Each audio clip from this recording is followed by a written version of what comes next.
today. Erik Kristopher Myers, filmmaker, reviewer, whatever it is, you name it, he does it. So Erik, thank you so much for coming on the show. I guess I'll start first with everything that's been going on, man. Like, what have you been up to? It's First of all, thank you for having me on the show. I really, really appreciate it. It's fun being able to have conversations with people from this world of ours to Facebook. So I Sure. appreciate that. Um, I'm I'm working, and it's a weird sort of state of affairs right now because just bear with me on this. It feels like the entire world is broken down into sort of three groups. You've got essential personnel. Sure. I'm an independent filmmaker, but I have a day job, just like most people. Yeah. And so, you have essential personnel. And if you are out there watching this right now and you are an essential person, whatever it is you do, thank you. Thank you. What you're doing is so important. And those of us that are leaving the house, it's crazy because it feels like every day is sort of a game of Russian roulette. And it starts becoming the whole question of, is this going to be an if sort of scenario, or is this going to be a when sort of scenario?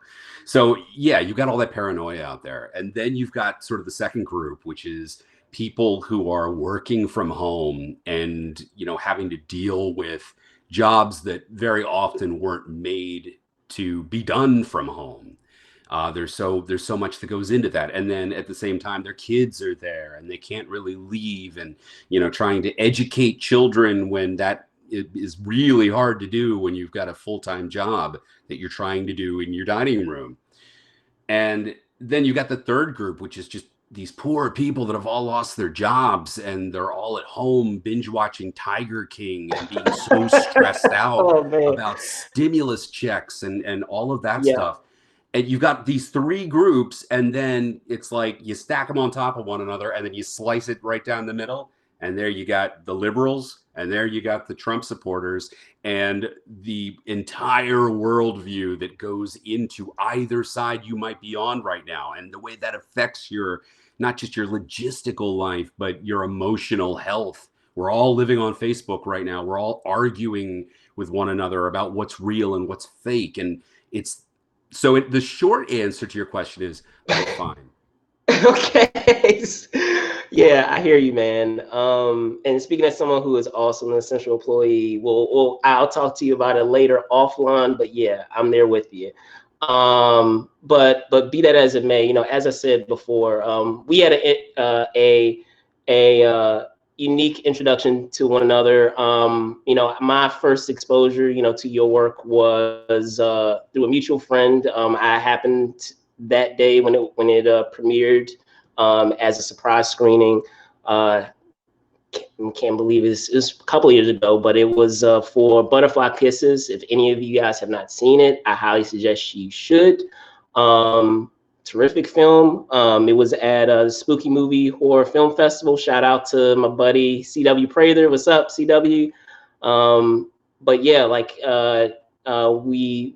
we technically were introduced, or I should say, I was introduced to your work, but we didn't really necessarily meet officially until a few months after that. But it was when I that had you. night on Facebook. I was at the after party Right. drinking scotch, and I got a message from you, and it was like, oh, this is cool. I'm talking to somebody who was there, and oh, wait a minute, you do what for who? Oh, this is awesome. So Right. So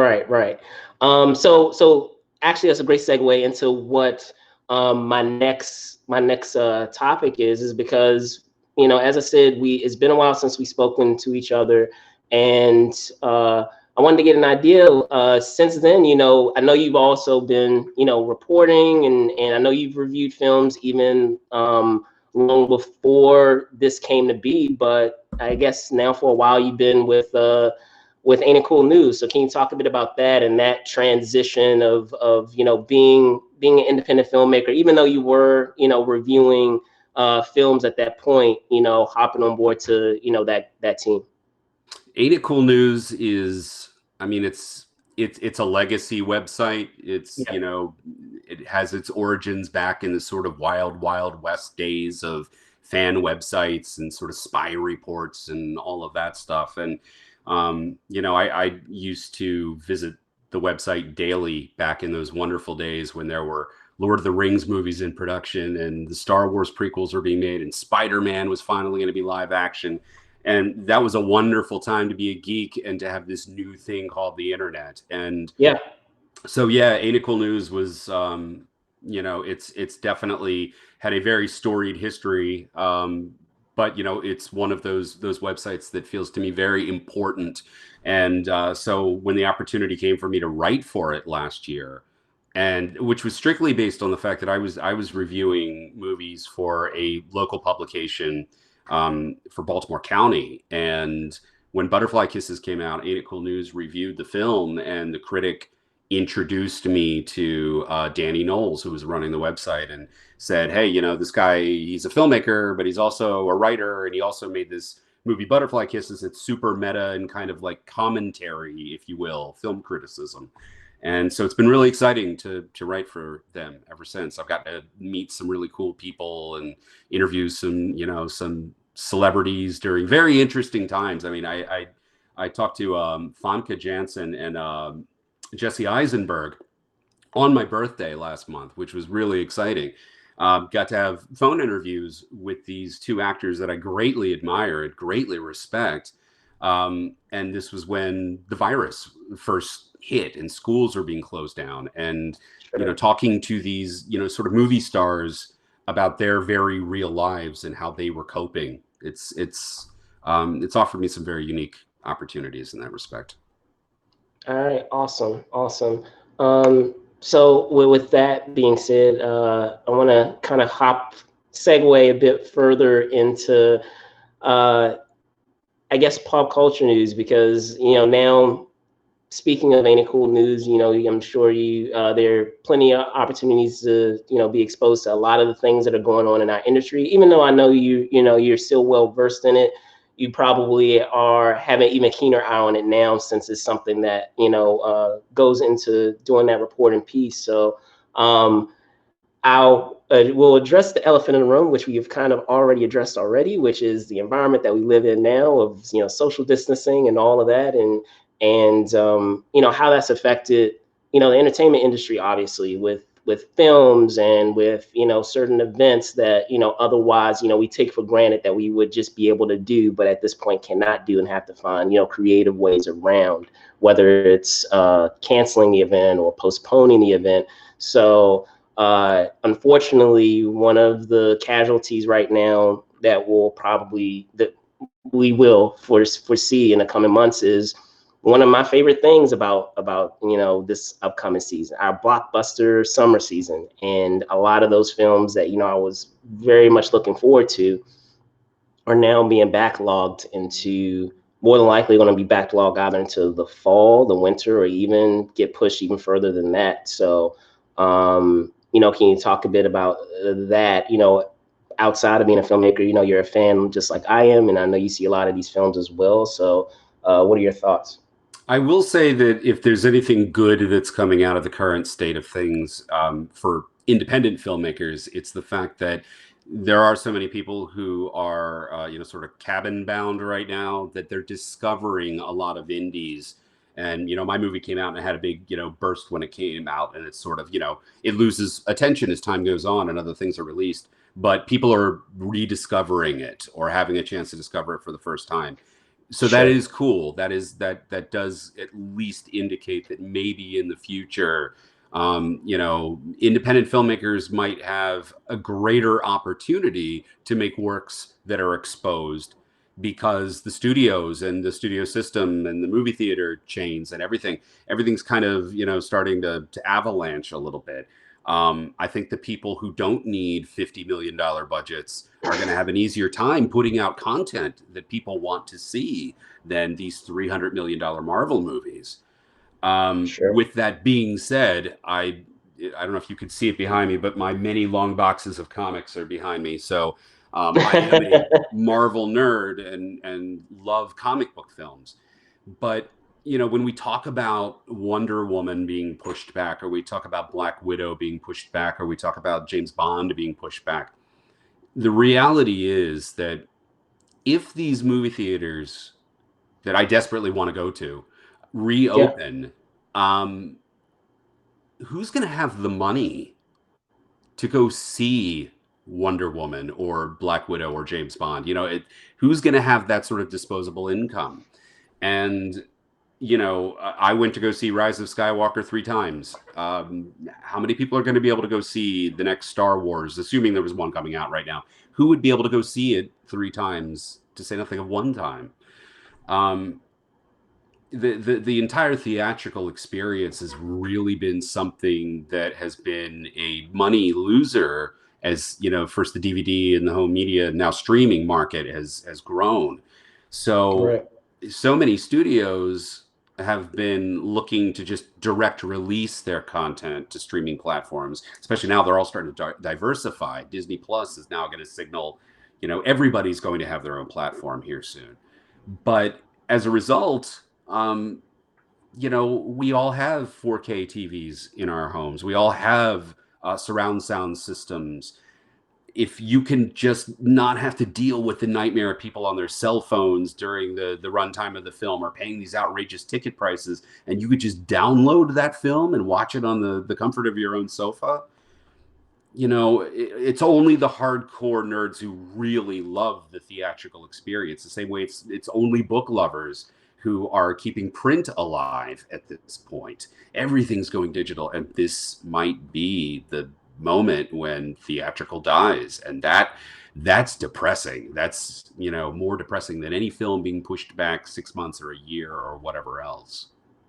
Absolutely, absolutely. And it's funny you should say that. You were talking about, you know, that experience of going to the theater. I mean, don't get me wrong, I love, just like you were showing behind yourself, you know, all the collection of you know, DVDs, Blu-rays. You know, I enjoy being in the comfort of my home, and, you know, grabbing some popcorn and being able to enjoy a film. And but there's still something to be said about that communal experience of going to a theater that really you cannot replicate. You know, and case in point of that is, you know, I saw Avengers Endgame 4 times in the theater, and the reason being is because, you know, obviously, you know, you live with this whole saga for, gosh, it is 11 years. For some people, you know, kids have grown up. This is, you know, their quote unquote their Star Wars. This is something that they've grown up with. They've been alive long enough, or to say they've been alive as long as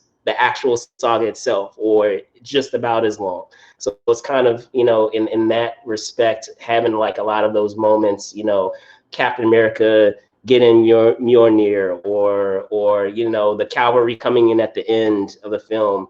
You know, it's out. You have moments like that you will never forget, in terms of having that communal experience, almost like being at a sports event where, you know, you have so many people like on the same wavelength as you and cheering and all those things. I mean, you know, I comment on Avengers Endgame, but I mean, Jurassic Park. I remember like seeing Jurassic Park in theaters. Like, you know, I can't replace an experience like that. Or seeing the '89 Batman in theaters. Like, they're just things like that I will never forget. I will always remember. Yeah, So, Batman yeah, came out when I was in 7th grade, and that was the first time that I was 4 years old. Oh man, now you're making me feel old. There is a lot of white. But I remember it. But no, that movie came out at an age where my parents were allowing me to go to the movie theater by myself, and Batman was the first film that I went to go see. I saw it 7 times. It was the first time I'd ever seen anything more than once. And so, yeah, that experience, when I think of that movie, I think of the experience of going to the movie theater and that energy as I watched it. I don't just think about the film itself. So yeah, context is everything. I will say this though, as a hardcore Marvel fan, it's interesting that you bring up Endgame, because I think in life right now we're all waiting for the portals to open. You know, with the Avengers to come out and save us all. Right. But you know, on the flip side of that, For my birthday this past month, my son and I decided we're going to sit down and we're going to watch something Daddy loves. And Daddy loves Spider-Man. And so we watched, Spider-Man Homecoming the eve of my birthday, and then we watched Spider-Man Far From Home on my birthday. And you watched the Raimi Spider-Mans, I'm assuming, right? The Raimi movies, my heart just swells for those films, even the third one. I will defend Spider-Man 3 with my dying breath. But no, we watched Spider-Man Far From Home, and Spider-Man Homecoming is so wonderfully fun and funny, and it's a great 80s movie throwback, and we enjoyed it. And then Spider-Man Far From Home comes on, which I saw 2 or 3 times in the theater. I know exactly what it is going in, but I wasn't emotionally prepared for it because that's the movie that follows Endgame. Endgame is the movie where you have the apocalypse and then the world is saved from the brink of disaster. And then Spider-Man Far From Home is a movie about sort of how the little people on the ground level are dealing with the everyday of this cataclysmic, traumatic, worldwide global event that has happened. And it's Spider-Man Far From Home. So again, it's fun and it's funny and it's whimsical. But I'm sitting there watching this film and realizing that it's starting to give me extreme anxiety because I'm thinking to myself, this is a film about the aftermath. Even though it's doing it with this sort of wink and nod and making light of it, right, it's still dealing with a world that's recovering and we're going in. Wow. Okay. Wow. It really colored my experience. Oh my gosh. Yeah, you're right. And I love that film. I love it. And I will always love it. But now there's always going to be that part of me that when I watch it, I'm going to go, I remember the beginning of the coronavirus and schools being closed down and essential, everything but essential businesses shutting down. And I didn't even think about that. Yeah. Yeah. It's a sort of, and I think Endgame would be the same way if you went back and watched it. It's sure. Infinity War and Endgame are kind of a time capsule piece right now. Wow. Gosh. Wow. It didn't even it dawned on me until you brought that up, but you're absolutely right. But I am sorry to bring the room down. I'm really sorry to bring the room down. Wow, no, it's all good. So speaking of Spider-Man, actually, it's funny because as you know, with the upcoming Doctor Strange film, we have Mr. Raimi actually directing. He is stepping in for Mr. Derrickson, who did the original Doctor Strange, and I find it hilarious. He's actually commented this in the press himself, but the fact that he unknowingly foreshadowed himself directing the film almost 20 years ago. Yes. Yeah, almost 20 years ago. There's an even there's a deeper rabbit hole if you want to go down it.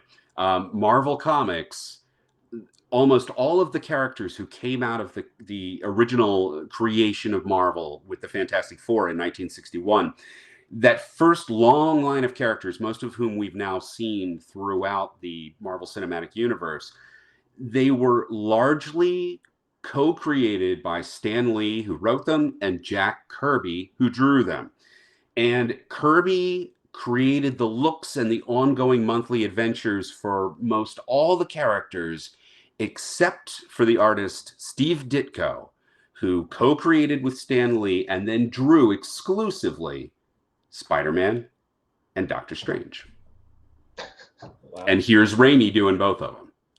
I am cool with this. But with that in mind, what are your thoughts on him actually stepping, on board to that universe? I figure out of like all the characters that we currently have that are still around within the MCU, serendipitously enough, I feel like he is the best fit. If you were to get a replacement person to helm that film and that franchise, honestly, I couldn't think of, other than maybe, and then people have already said this, Taika Waititi, perhaps. I feel like Raimi is the only real person that could have like stepped in at that point for that type of style, or that what is the word that I'm looking for? That type of genre or feel in terms of what you want to have for that movie. Yeah, the visual language. I mean, Sam Raimi is Aesthetic. That's what I was looking for. Aesthetic. aesthetic. Yeah, Sam Raimi is a visionary in the, the actual literal sense of the term. I mean, you go back to the Evil Dead and you see, how he was rigging cameras up on, these pole support systems to get those POV running through the woods shots. He's always done very quirky stuff, and I don't feel like he's really gotten to do it in a major Hollywood film. I think that the one that's probably the quirkiest is Spider-Man 2. It's got a lot of really weird, off the cuff shots that look like maybe they shouldn't work, but they do. And that's what's so great about them. And so, like that Doc Ock sequence comes to mind. Like it's very that Doc Ock birth scene, or the intro, the hospital Doc scene, Ock, yeah, right, is very. If you know his body of work, it's very Evil Dead. Like that entire sequence is very Evil Dead. It's lots of canted angles and extreme dolly push-ins or zooms. Yeah, it's crazy. And I feel like, yes, if Raimi were going to tackle an MCU character, Doctor Strange is the one where he could just sort of be let loose to do whatever he wants to do, and it would be wonderful. My only wish is that he could have been, on the first film. Not that Derrickson did anything I disliked. I really liked Doctor Strange, but so that Raimi could sort of create that version of the character. But Sure. those are minor quibbles. What I would love to see in a film with the subtitle "The Multiverse of Madness," I feel like this is the perfect opportunity to either give us a quick cameo of a multiverse aging Spider-Man that is Tobey Maguire, or giving us some sort of photographic or filmic reference with Tom Holland as Peter Parker, with his Aunt May as Marissa Tomei, and Tobey Maguire as Uncle Ben. I want some sort of, confirmation, Acknowledgement. acknowledge of that, because that series was so good and only sort of ended because Sony screwed it up so badly on so many levels for Sam Raimi, to the point where, he didn't even really want to make the third film he made. And that when it came time to plan a fourth, they were shooting down every idea that he had. And he was just like, this is, it's not fun anymore. I don't want to do this. Sure. Lots of Spider-Man, folks. Lots of Spider-Man here to be discussed. Yes, lots. But I wanted to, switch gears a bit. And for you, as I said, you're an independent filmmaker at heart, but again, like me, you're also a fan of these films. And in transitioning into reporting, how is that kind of evolved, like, your approach to things, or has it kind of taken away from, what you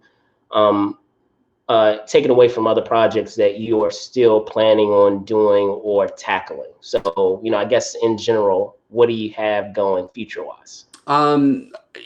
It's interesting because I feel that I've been writing film criticism for years, so it's nothing new. It's just that I have the widest sort of, stage now to try to project my voice from. Right. But the more that I write about films, and what I tend to write more than anything else for Ain't It Cool News, it's less about sort of, traditional reviews. The lighting is good, the acting is bad, whatever. And it's more about sort of critical deep dives into franchises. Last May, I did a 31-day Star Wars series, and it was an article every day, and it covered all elements of Star Wars, from the movies to video games to, pop culture, to affecting the actual film industry and how movies are made. Sure. And then I did one that was on Spider-Man films and one that was on Batman films. And so I tend to write these deconstructions of franchises, and that really starts turning the wheels in my brain, and I feel makes me more creative, particularly if I try to sit down and open Final Draft and start typing something that I know is hackneyed and cliched. You know, the other hand is smacking the one that's got its fingers on the keys, because I'm going, no, you hated that in Batman and Robin, so you can't do that in Butterfly Kisses too. But I was actually writing a screenplay for what I was assuming was going to be my next film. I wrote it this past fall, and before I was able to do anything with it, I got really sick for a couple of months. And then when I got over it, I was like, okay, it's time to sort of get up and come back to life. And then the coronavirus happened. So right now, I think that this is a great sort of moment to, on the one hand, take advantage of, and I say this of all artists, of all mediums, to sort of take advantage of the fact that you have a literal and figurative captive audience, and to try to take some of your work and find new ways to reach people who are craving content. And a distraction. Yeah. Need the distractions. And you never know what sort of doors and conversations you might have as a result of that. And then on the flip side, you've got, you know, if you have the energy and the stamina during a really tough time to work on at least sort of plotting what your next project is going to be, again, any medium, now is a good time to do it. It's very difficult for some people when they're under huge amounts of stress to produce anything creative. And then for other people, this is the perfect opportunity. Whatever you fall into, I'd say at least give some thought to things that you might want to be able to do down the road when you don't have, you know, sort of a gun trained to your head. You're not fighting time right now. You've got time to sort of plan and to think. And that's what I'm trying to do. I'm trying to sort of say, you know, there's no way I'm going to be able to make a movie anytime, probably in the next year. What would I love to do in 2021, even if it's late 2021? Do I, you know, at the very least, can I have this script and I'm sitting around a table with some collaborators trying to think about how we're going to do it? So yeah, long-winded answer, but I have some scripts if there are any investors watching this right now, or just interested artists who might want to do something when the world has the lights turned back on. Absolutely. Well, on that note, Erik, as always, thank you so much for coming on the show. Hopefully at some point when we get back to a state of normalcy, we'll be able to, you know, hang out, or perhaps at whatever event, you know, that's coming up, we'll be able to connect. Can you tell people where they can find your work and where they can find you, man? Nobody is buying anything right now. So if you want to see my films and not have to pay for it, and you have a Prime subscription, Roulette from 2013 and Butterfly Kisses from 2018. You can find me on Twitter, EKMYERS. You can find me on Facebook, EKMYERS. Or you can go look up my stuff on Google. That's all over Nakul News. I write under the name EKM for Erik Kristopher Myers. All right, awesome. Well, there you guys have it. Again, Movers and Shakers Unlimited. Happy to have Erik Kristopher Myers on. Guys, stay safe out there, and see you soon. Thank you. Later.